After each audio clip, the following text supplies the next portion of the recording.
We have to have a vision for the 195 land. Development has to be led by private industry, but at the same time, there's a lot that we can do at the city to make sure it's attractive for private industry. The first thing is I want to bring an innovation center to the 195 land, something that connects the east and the west side of the river, the universities and the hospitals, along with the knowledge district.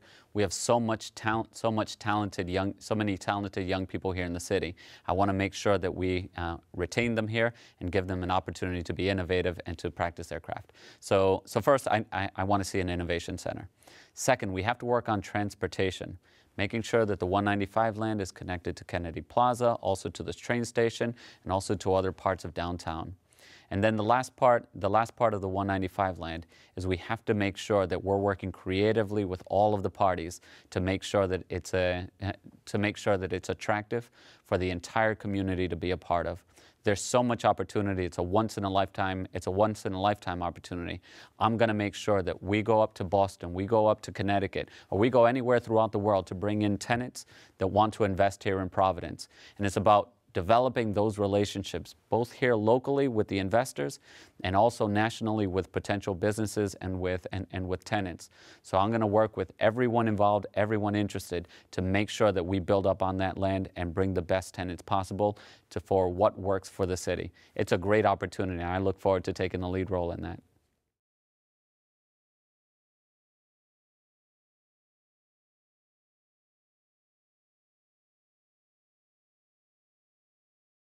The first thing we have to do with tax stabilization agreements, or so-called TSAs, is we have to do everything we can to take the politics out of it. I know a number of investors are very concerned. They remember the days here in Providence where they weren't sure that they'd get the fair shake and they would get a fair agreement. Whether, granting a TSA, it wasn't based on the merits of a project, but it was based on all of the politics. And we can't have an investor have to negotiate with the mayor, negotiate with the city council, and perhaps other folks, and whether or not they get a TSA. So we have to remove the politics as much out of it and make it more of an administrative process. Also, the way that we've been doing TSAs up until now, it's been 10 years flat.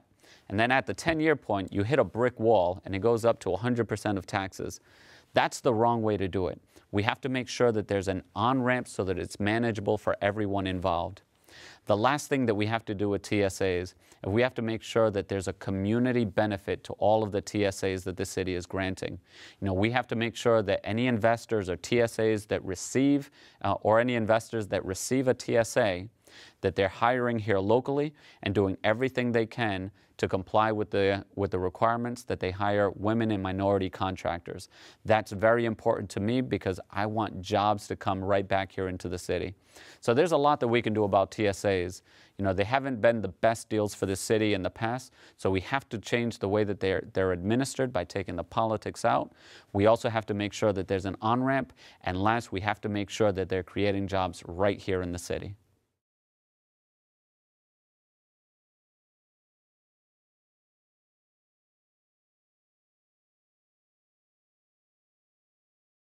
Crime in the city right now is just, it's just appalling.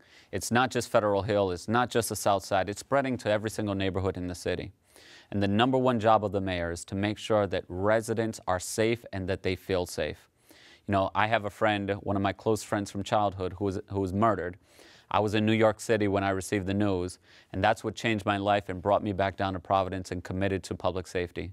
So these aren't just talking points. This is my life. I've seen it, and I'm going to make it my highest priority to make sure that we're keeping Providence residents safe. I believe in community policing. We need more police officers on the ground, and we need them walking the neighborhoods, riding their bicycles, getting to know the neighbors, the neighborhood, and the community. Second, we have to make sure.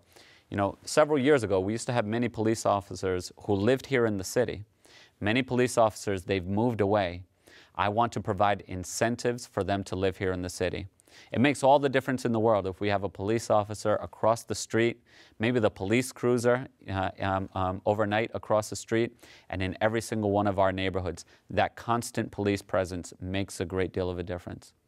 Then the last piece on public safety is we need much more diversity in our police force. We need more women and we need more minorities. I want the entire police force to reflect the community that it serves because it's about building those relationships. I want every household in the city to be on a first-name basis with at least one police officer. Because law enforcement nowadays is not just about arresting bad guys. It's about making sure that the police, that they're partners with the community in community development.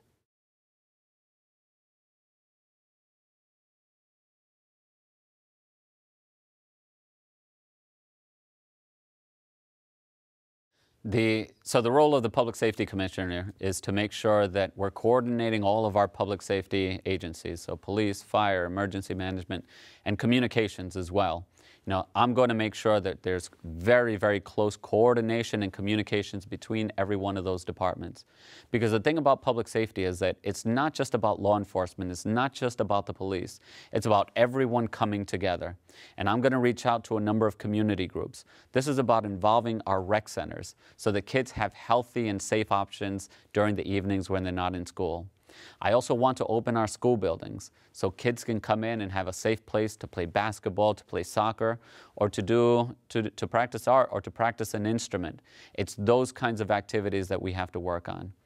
Also, I want to reach out to a number of community-based organizations like the Institute for the Practice and Study of Nonviolence. We have to make sure that we're integrating nonviolence teaching into our schools from a very early age. One big issue in our city and throughout the country is domestic violence. And we know that if we see aggression in young people, they're much more likely to be perpetrators of domestic violence later on in life.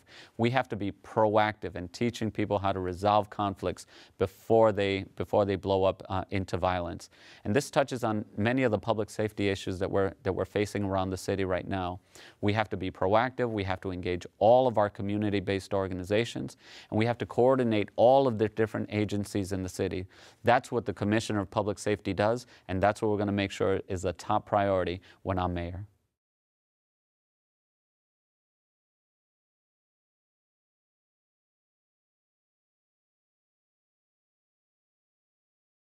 The Providence Renaissance, it happened truly from the ground up. It happened because there were so many different actors, so many different stakeholders out there that were feeding their creative energy into what could be in the city.